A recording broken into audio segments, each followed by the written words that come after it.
अगर तुम्हें पता चल जाए कि हिस्ट्री के सबसे पावरफुल लोगों ने नेपोलियन से लेकर बिजनेस टाइकून्स तक कौन से 16 रूल्स फॉलो किए थे, तो तुम्हारी जिंदगी कैसे बदल जाएगी। आज मैं तुम्हें 48 लॉज ऑफ पावर के पहले 16 लॉज बताऊंगा। और सच कहूं, लास्ट वाला लॉ सबसे डेंजरस है, इसलिए वीडियो पूरी देखना। ये सब मैंने खुद रिसर्च किया है, हिस्ट्री, बिजनेस और रियल लाइफ से एग्जाम्पल्स निकाल के लाया हूं, ताकि तुम सिर्फ पढ़ो नहीं, समझो। तो चलो शुरू करते हैं। Law 1, never outshine the master. पहला लॉ है नेवर आउटशाइन द मास्टर। मतलब अपने बॉस या सीनियर से ज्यादा स्मार्ट दिखने की कोशिश कभी मत करो, चाहे तुम कितने भी टैलेंटेड हो। हर इंसान, छोटा हो या बड़ा, अपनी इंपॉर्टेंस फील करना चाहता है। सोचो, एक नया एम्प्लॉय कंपनी ज्वाइन करता है, बहुत शार्प होता है और एक मीटिंग में अपने बॉस की गलती सबके सामने पॉइंट आउट कर देता है। उस पल बॉस एम्बैरेस्ड फील करता है और चाहे एम्प्लॉय सही था, उसकी प्रमोशन रुक जाती है, क्योंकि बॉस उससे अब थ्रेट समझने लगता है। इसलिए स्मार्ट लोग अपना टैलेंट दिखाते जरूर हैं, लेकिन डिस्क्रीटली, बिना किसी को छोटा महसूस करवाए। याद रखो, सिर्फ सही होना काफी नहीं होता, सही तरीके से सही होना जरूरी है। Law 2, learn to use enemies, don't over trust friends. दूसरा लॉ थोड़ा शॉकिंग है। अपने दुश्मन को दोस्त से ज्यादा काम का समझो।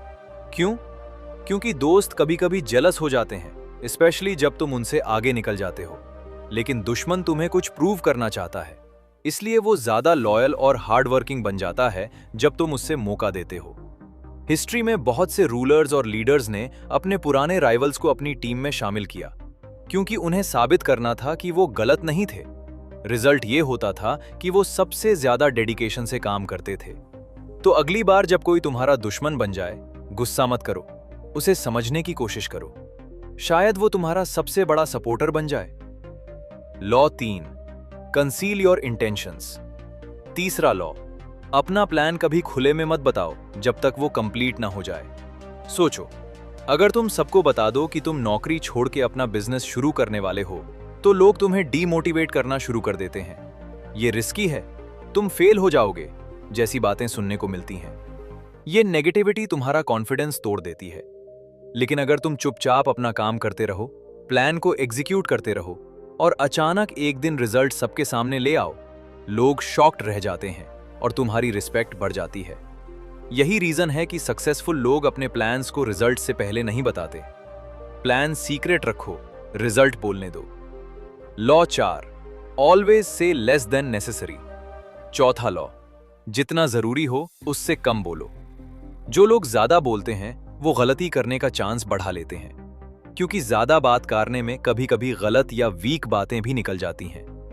लेकिन जो लोग कम बोलते हैं और सिर्फ जरूरी चीज बोलते हैं, वो कॉन्फिडेंट और पावरफुल लगते हैं। सोचो, एक इंटरव्यू में 2 कैंडिडेट्स हैं। एक लगातार बोलता रहता है अपने बारे में, दूसरा शॉर्ट और इंपैक्टफुल आंसर्स देता है।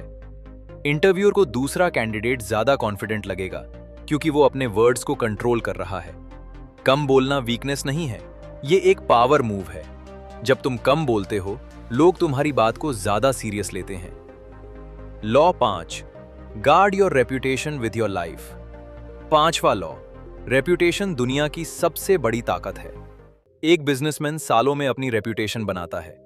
हर छोटी बात, हर डील, हर प्रॉमिस का असर होता है उसकी इमेज पर। लेकिन एक गलत डिसीजन, एक स्कैंडल और सालों की बनाई हुई इमेज चंद मिनट में खत्म हो जाती है।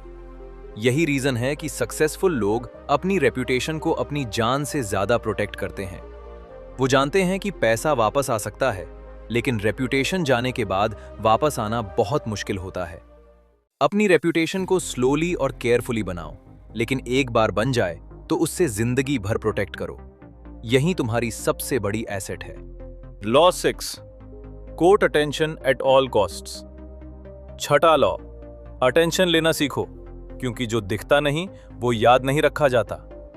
जो लोग क्राउड में गम हो जाते हैं, उन्हें लोग भूल जाते हैं, चाहे वो कितने भी टैलेंटेड हो। लेकिन जो लोग थोड़ा अलग करते हैं, चाहे वो उनका स्टाइल हो, उनका काम करने का तरीका हो या उनकी बात करने की स्टाइल, उन्हें लोग याद रखते हैं। इसलिए सक्सेसफुल एंटरप्रेन्योर्स और लीडर्स अपना एक यूनिक आइडेंटिटी बनाते हैं, कुछ ऐसा जो सिर्फ उनका है।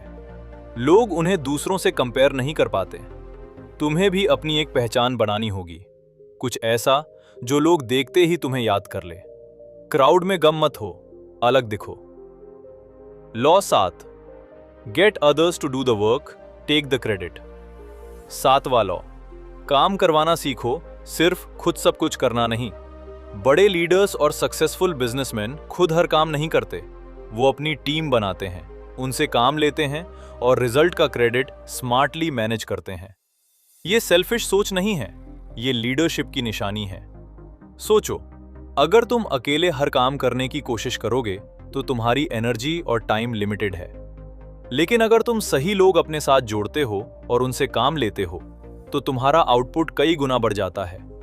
अकेला काम करोगे तो थक जाओगे, लेकिन टीम बनाकर आगे बढ़ोगे तो सस्टेनेबल ग्रोथ मिलेगी। स्मार्ट डेलीगेशन ही रियल पावर है।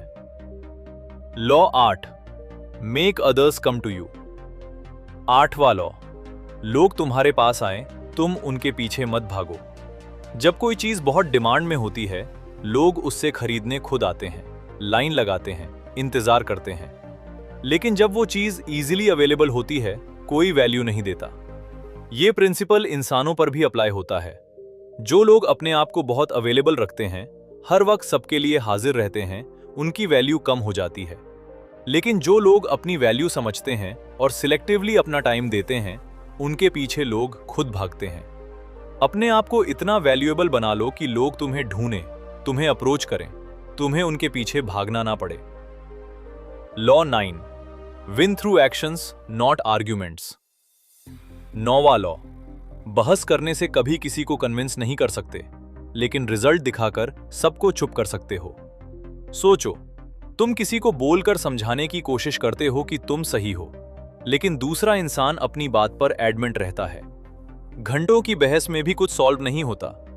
लेकिन अगर तुम बोलने के बजाय करके दिखा दो, अपना काम, अपना रिजल्ट, अपना सक्सेस सबके सामने ले आओ, तो कोई आर्ग्यूमेंट ही नहीं रह जाता। लोग खुद मानने लगते हैं। इसलिए अगली बार जब कोई तुमसे डिसएग्री करे, बहस में टाइम वेस्ट करने के बजाय अपना काम करो और रिजल्ट से जवाब दो। Law 10, avoid the unhappy and unlucky.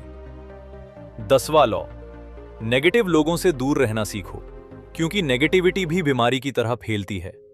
जो लोग हमेशा कंप्लेन करते हैं, हर सिचुएशन में प्रॉब्लम ढूंढते हैं और अपनी गलतियों का ब्लेम दूसरों पर डालते हैं, उनके साथ रहने से तुम्हारी सोच भी वैसे ही बदलने लगती है।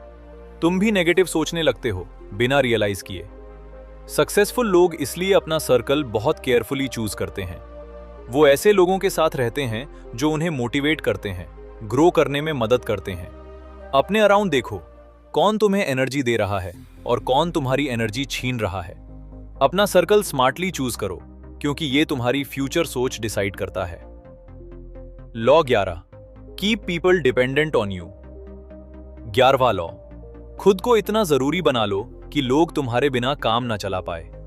जो एम्प्लॉय कंपनी के लिए इजीली रिप्लेसेबल होता है, उससे ज्यादा वैल्यू नहीं मिलती, क्योंकि उसकी जगह कोई भी ले सकता है। लेकिन जो एम्प्लॉय अपनी स्किल्स से इररिप्लेसेबल बन जाता है, उसकी डिमांड और रिस्पेक्ट दोनों बढ़ जाती है। ये सिर्फ जॉब्स में नहीं, बिजनेस रिलेशनशिप्स में भी काम करता है। जितना ज्यादा लोग तुम्हें डिपेंड करेंगे, उतनी ज्यादा तुम्हारी पावर बढ़ेगी। इसलिए अपनी स्किल, अपना नॉलेज, अपना नेटवर्क इतना स्ट्रांग बनाओ कि लोग सोचें, इसके बिना काम मुश्किल है। यही तुम्हारी सबसे बड़ी सिक्योरिटी है। Law 12, use selective honesty and generosity to disarm. 12वां लॉ थोड़ा इंटरेस्टिंग है। कभी कभी एक छोटी सी ऑनेस्टी बहुत बड़ा ट्रस्ट बना देती है। जैसे अगर कोई इंसान तुम्हें खुद अपनी एक छोटी गलती बता दे, तुम्हें लगता है वो कितना ऑनेस्ट है और तुम उन पर ज्यादा भरोसा करने लगते हो, चाहे बाकी सब कुछ तुम्हें पता ना हो। स्मार्ट लोग इसी इंसान की साइकोलॉजी को समझते हैं। वो स्ट्रेटेजिकली एक छोटी ऑनेस्टी या जेनरोसिटी दिखाते हैं ताकि दूसरा इंसान अपना गार्ड डाउन कर दे। इससे गलत यूज मत करना, लेकिन समझना जरूरी है, क्योंकि अगर कोई तुमसे अच्छा बिहेव करे अचानक, थोड़ा ऑब्जर्व करो कि उसकी नीयत क्या है। Law 13, appeal to self interest not mercy. 13वां लॉ, जब किसी से मदद मांगो उनकी दया या इमोशन पे डिपेंड मत करो, बल्कि उन्हें दिखाओ इसमें उनका क्या फायदा है। लोग अपनी मजबूरी देख के कभी कभी मदद कर देते हैं, लेकिन अगर उन्हें लगता है कि इससे उनका भी बेनिफिट होगा, वो ज्यादा जल्दी और खुशी से हाँ बोलते हैं। जैसे अगर तुम किसी से फेवर मांगो सिर्फ ये कह के कि तुम्हें जरूरत है, रिस्पॉन्स स्लो हो सकता है। लेकिन अगर तुम उन्हें दिखाओ कि तुम्हारी मदद करने से उनका भी कोई फायदा होगा, जल्दी रिजल्ट मिलता है। इसलिए जब भी किसी से कुछ मांगो, सोचना कि उनका एंगल क्या है। Law 14, pose as a friend, work as a spy. 14वां लॉ, दोस्त की तरह बिहेव करो, लेकिन ऑब्जर्व करना कभी मत छोड़ो। सक्सेसफुल लोग अपने कॉम्पिटिटर्स और अपने अराउंड के लोगों को बहुत क्लोजली समझते हैं। उनकी स्ट्रैटेजी, उनकी मूव्स, उनके डिसीजंस सब ऑब्जर्व करते रहते हैं, लेकिन ये फ्रेंडली तरीके से करते हैं ताकि दूसरा इंसान को शक ना हो। बिजनेस में भी यही होता है। कंपनीज अपने कॉम्पिटिटर्स को क्लोजली फॉलो करती हैं बिना उन्हें डायरेक्टली अप्रोच किए। इससे गलत यूज मत करो, लेकिन लाइफ में ऑब्जर्वेशन पावर बहुत जरूरी है। जितना ज्यादा तुम लोगों को समझोगे, उनके पैटर्न्स को समझोगे, उतना बेहतर डिसीजंस ले पाओगे। फ्रेंडली रहो, लेकिन आंखें खुली रखो। Law 15, crush your enemy totally. 15वां law थोड़ा टफ है। अगर कोई तुम्हें नुकसान पहुंचा सकता है, हाफ हार्टेड डिसीजन मत लो। हिस्ट्री में बहुत बार देखा गया है कि जब लोगों ने अपने कंपटीशन या थ्रेट को अधूरा छोड़ा, वो वापस आए और पहले से ज्यादा नुकसान पहुंचाया। इसका मतलब वायलेंस नहीं है। इसका मतलब है जब तुम कोई इंपॉर्टेंट डिसीजन लो, जैसे कोई बिजनेस डील खत्म करना हो या कोई रिलेशनशिप कट करना हो, उससे हाफ हार्टेडली मत करो, पूरा कमिट करो, ताकि फ्यूचर में वो प्रॉब्लम दोबारा ना आए। जो लोग अधूरे डिसीजंस लेते हैं, उन्हें बाद में वो प्रॉब्लम दोबारा फेस करना पड़ता है। Law 16, use absence to increase respect. 16वां लॉ, अगर तुम हमेशा अवेलेबल रहो, लोग तुम्हारी वैल्यू भूल जाते हैं। जो चीज रेयर होती है, उसकी डिमांड बढ़ जाती है। ये बेसिक ह्यूमन साइकोलॉजी है। जैसे कोई सेलिब्रिटी जो हर जगह दिखता है, उसकी एक्साइटमेंट कम हो जाती है, लेकिन जो कभी कभी पब्लिक में आता है, हर अपीयरेंस बड़ा इवेंट बन जाता है। यही रूल रिलेशनशिप्स और काम में भी लगता है। अगर तुम हमेशा सबके लिए अवेलेबल रहो, लोग तुम्हें नॉर्मल समझने लगते हैं। लेकिन कभी कभी दूर हो जाना, अपना स्पेस बनाना, तुम्हारी डिमांड और रिस्पेक्ट दोनों बढ़ा देता है। इसलिए अपनी प्रेजेंस को स्मार्टली मैनेज करो। तो ये थे 48 लॉज ऑफ पावर के पहले 16 लॉज। अगर ये वीडियो हेल्पफुल लगी तो लाइक करो और अभी सब्सक्राइब करो, क्योंकि पार्ट 2 में हम देखेंगे लॉ 17 से 32 तक। और ट्रस्ट करो, वो इससे भी ज्यादा पावरफुल है। कमेंट में बताओ कौन सा लॉ तुम्हें सबसे ज्यादा रिलेटेबल लगा। मैं मिलता हूं पार्ट 2 में। तब तक खुद को और पावरफुल बनाते रहो।